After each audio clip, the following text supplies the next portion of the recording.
When you think Lexus, words like luxury, safety and refinement immediately spring to mind. Well, I've got another one to add to that list. The Lexus LX570 is all about versatility, as I'm about to find out.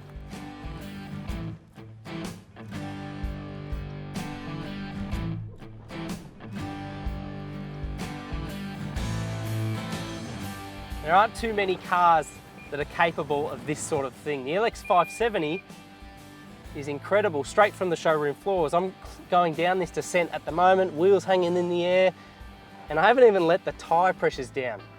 That's because the LX570 is heavily based on the Toyota Land Cruiser 200 series, so you've got all that underbody wizardry at play. But in saying that, while there are a lot of similarities between the two, there are two major differences that separate Lexus from Toyota.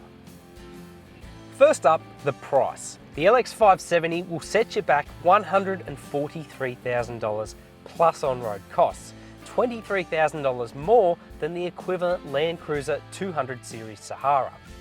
The second major difference is the engine. Whereas diesel reigns supreme in the Toyota, the Lexus is all about petrol power, using a 5.7 litre naturally aspirated V8 that makes 270 kilowatts. It is incredible how good this car is in the sand and off-road, which is a little bit ironic because the Middle East is actually its core market.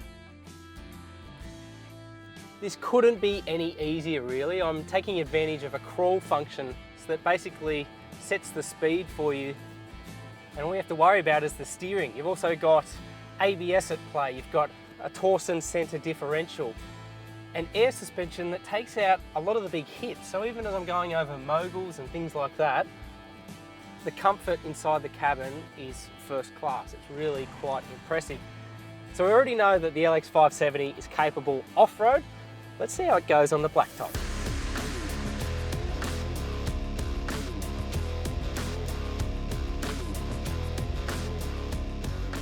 The LX570 certainly isn't shy on equipment and space. Broad heated leather seats, quality materials and comfort touches including the onboard cooler box, 240 volt power outlet and rear mounted entertainment screens. All that equipment is partly let down in execution. The infotainment system, for example, is clunky to use. There's heaps of buttons in the center fascia and the toggle switch that you got to use to get around it is difficult to navigate at the best of times. In terms of space, I feel as though Lexus could have better fit out the cabin.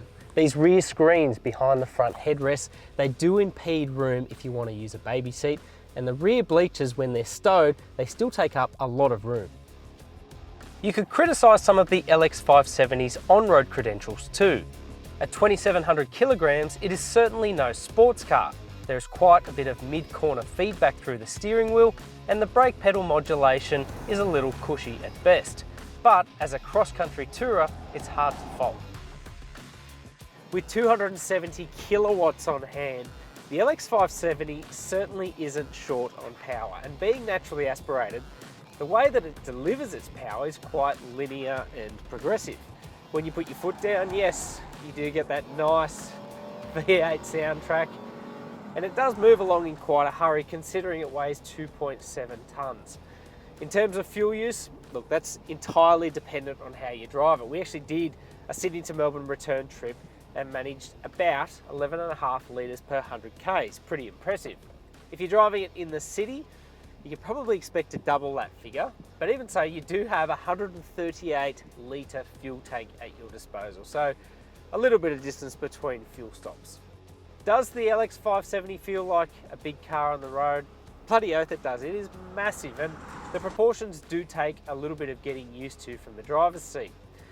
In saying that though, once you do get used to it, the steering is light at low speed. You do get a little bit of nibbling through the wheel through mid-corner bumps, but otherwise it's a soft, cushy proposition on the open road.